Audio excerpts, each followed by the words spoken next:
नमस्कार, मैं अशोक गोयल आपका स्वागत करता हूं इस वीडियो में जिसका नाम है कस्टमर डिलाइट।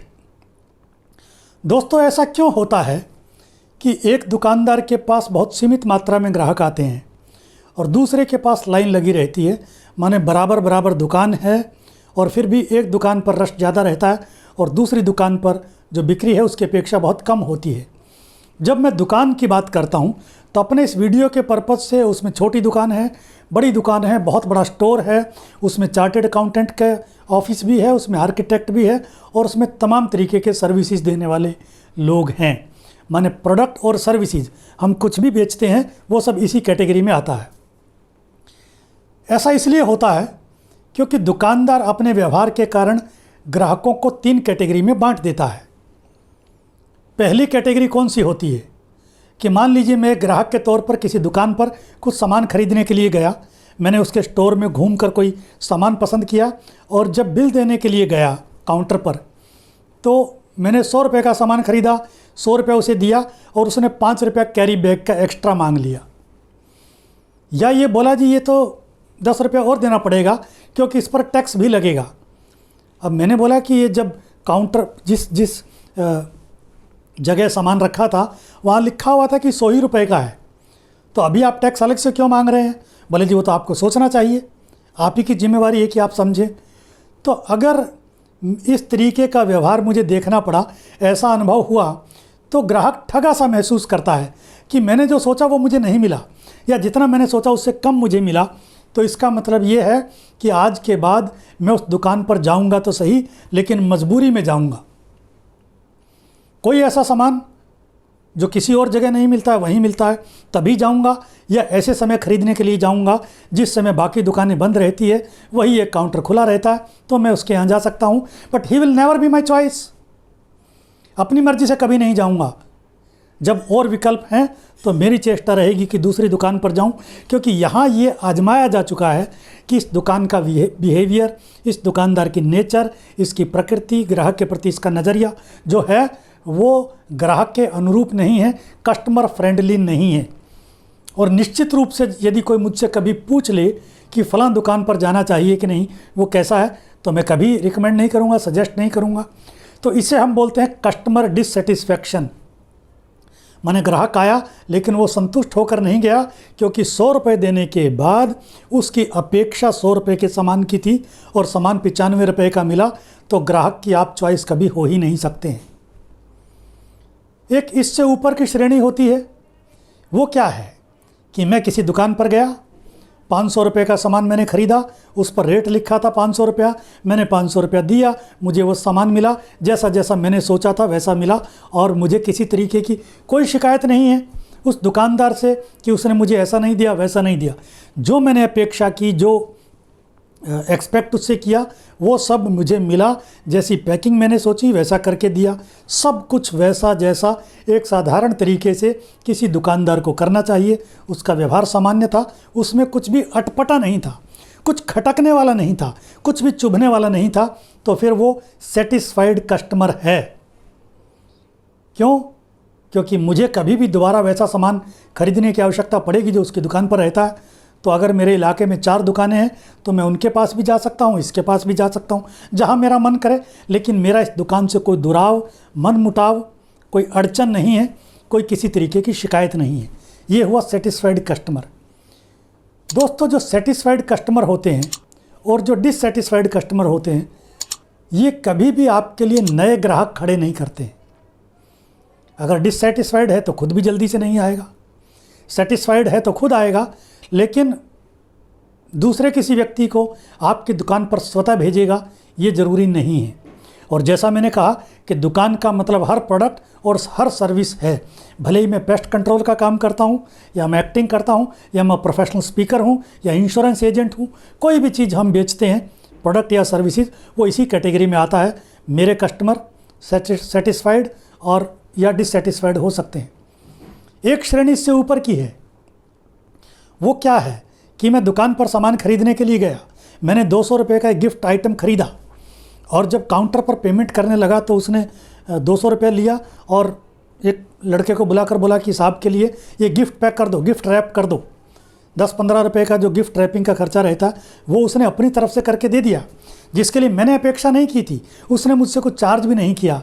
अगर वो नहीं करता तो मुझे उससे कोई शिकायत भी नहीं होती, फिर भी उसने करके दिया। This is what we can call customer delight. मन गदगद हो गया, प्रसन्न हो गया। या कभी मैंने किसी कस्टमर के किसी दुकान पर जाकर कोई सामान खरीदा, जब आने लगा तो उसने 10 रुपये वाली एक चॉकलेट पकड़ा दी, बोले जी ये ऐसा रहता है हमारे यहाँ, सब देते हैं। मैं किसी आर्किटेक्ट के पास गया, मैंने कोई ड्राइंग बनवाई, मैंने पे किया, उसने मुझे ऑनलाइन वो ड्राइंग बनाकर भेज दी, डिजिटल फॉर्म में दे दी, या आपके कंप्यूटर में आप डाल लें, और साथ में कलर्ड प्रिंट आउट भी निकलवा कर दे दिए, बड़े साइज़ के, जो मैंने कभी नहीं सोचे थे, फिर भी उसने दिए। बोले जी आप अपनी साइट पर टांग दें, आपके मिस्त्री मजदूर फॉरमैन सुपरवाइज़र जो है उनको रेफरेंस मिलता रहेगा कि ऐसा होता है। तो कोई भी ऐसी चीज़ जिसकी मैंने अपेक्षा नहीं की और जो नहीं मिलने पर मैं शिकायत नहीं करता, उसे हम बोलते हैं कस्टमर डिलाइट। तो जब कस्टमर इस तरीके से गदगद होता है, खुश होता है, तो वो हर बार उसी दुकान पर आता है, उसी प्रोफेशनल के पास जाता है, और जब भी अवसर मिले दूसरे लोगों को भी रेफ़र करता है कि आप उन्हीं के पास जाएं। एक आइसक्रीम पार्लर की बात आपको बताता हूँ।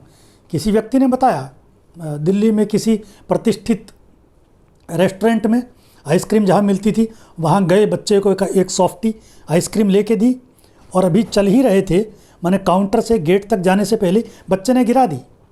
अब इसमें तो उस शॉप का, उस रेस्टोरेंट का, किसी का कोई दोष नहीं है। आइसक्रीम बच्चे के हाथ में थी और उसने अपनी मर्ज़ी से उछल कूद करते हुए गिरा दी। लेकिन जैसे ही आइसक्रीम गिरी, वो सेल्समैन तुरंत काउंटर से निकल कर आया, बोला मैडम आइए, हम आपको दूसरी आइसक्रीम दे देते हैं। ये हमारी पॉलिसी है, अगर बच्चा को इस तरीके से गिरा देता है, we replace it free of cost. ना, दिस इज़ कस्टमर डिलाइट।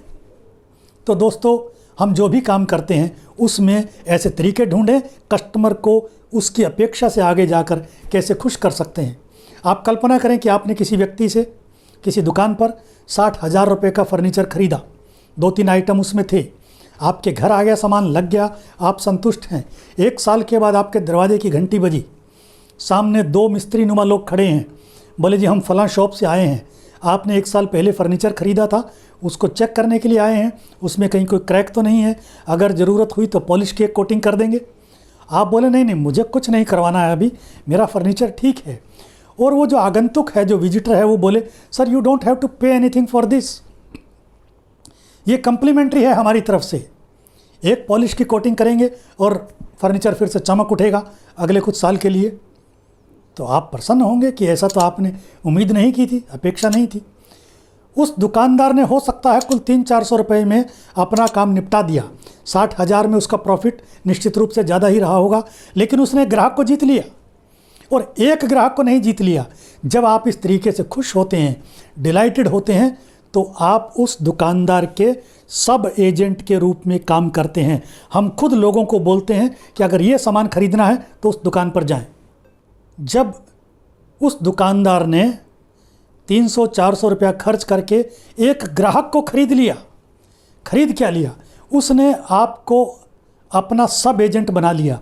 माने वो जो सामान बेचता है, उस सामान के बारे में जब भी कोई व्यक्ति आपसे पूछेगा या नहीं पूछेगा, जब भी कोई संदर्भ आएगा, रेफरेंस आएगा, तो आप अपनी मर्जी से खुद ब खुद अपने लोगों को बोलेंगे, परिचित लोगों को, कि ये सामान खरीदना है तो फलां दुकान पर जाएं, इस फर्नीचर के लिए उस दुकान पर जाएंगे, तो उससे बेहतर कुछ नहीं है। क्यों?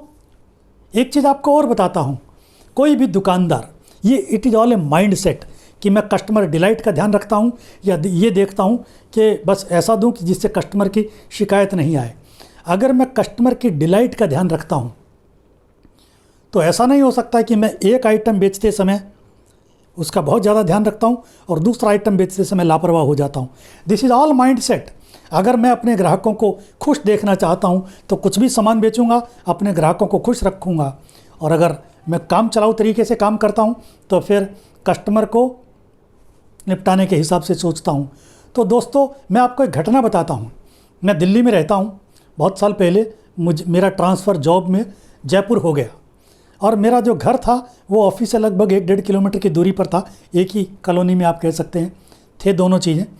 तो मैं पहले ही दिन अपने दफ्तर गया, और जाकर बैठा तो हमारे जो लैंडलॉर्ड थे वे आए मुझसे मिलने के लिए, चाय पर बैठे मेरे साथ आधा घंटा और बातचीत करते हुए बोले कि आई विश कि आप हमेशा स्वस्थ रहें, फिर भी आप इस इलाके में नए आए हैं, इस शहर में, कभी आपको डॉक्टर की ज़रूरत हो तो इस इलाके में डॉक्टर राम अवतार शर्मा नाम के एक चिकित्सक हैं जो बहुत वाजिब हैं, बहुत किफ़ायती रेट पर दवा देते हैं, बहुत बढ़िया इलाज करते हैं, आप उनके पास जा सकते हैं।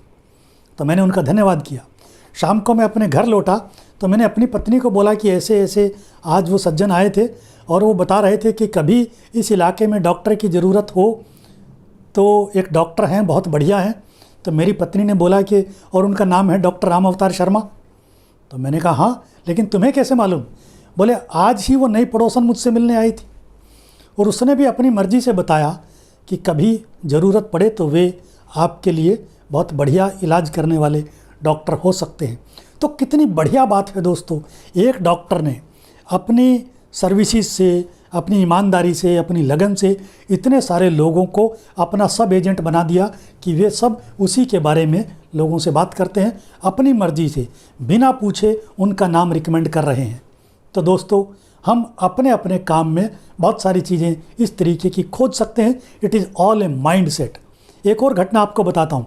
बहुत बरस पहले मेरे बेटे को एक सर्जरी की ज़रूरत पड़ी तो हमने सरकारी अस्पताल में जो एक विश्व प्रसिद्ध डॉक्टर थे दिल्ली में, बच्चों के सर्जन, उनसे ऑपरेशन करवाया और वहाँ फ्री ऑफ कॉस्ट रहता है। डॉक्टर ने कुछ चार्ज नहीं किया, अस्पताल में कुछ नहीं लगा या बहुत नॉमिनल चार्जेस लगा, लेकिन डॉक्टर की फ़ीस तो कुछ नहीं थी। लगभग 15-20 दिन के बाद मेरे घर पर फ़ोन आया और जब मैंने फ़ोन उठाया तो उधर से वो डॉक्टर बोल रहे थे, बोले मैं डॉक्टर सतीश अग्रवाल बोलता हूँ, आपके बच्चे की तबीयत कैसी है, वो नॉर्मल हुआ कि नहीं हुआ? तो मुझे बड़ा आश्चर्य हुआ कि जिस डॉक्टर ने कोई फ़ीस नहीं ली, सरकारी डॉक्टर, और उनसे कोई अपेक्षा नहीं है कि वे घर में फ़ोन करके पेशेंट के बारे में पूछेंगे, वे खुद अपनी मर्ज़ी से पूछ रहे हैं। दोस्तों उस बात को लगभग 20 साल हो चुके हैं आज, और वे आज भी मेरे दिमाग में अपनी अच्छी छवि के कारण छपे हुए हैं। बहुत प्रसिद्ध डॉक्टर हैं दिल्ली में। तो दोस्तों कहने का अभिप्राय यही है, हम जो भी काम करते हैं उसमें सफलता के लिए ज़रूरी है हमारे ग्राहक हमारा नाम दूसरे लोगों को रिकमेंड करते रहें, और वो तभी करेंगे जब हम उन्हें कस्टमर डिलाइट का अनुभव करवाएंगे।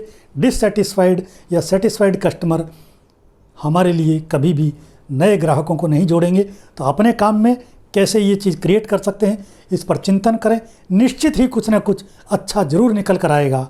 I wish you all the best. Thank you.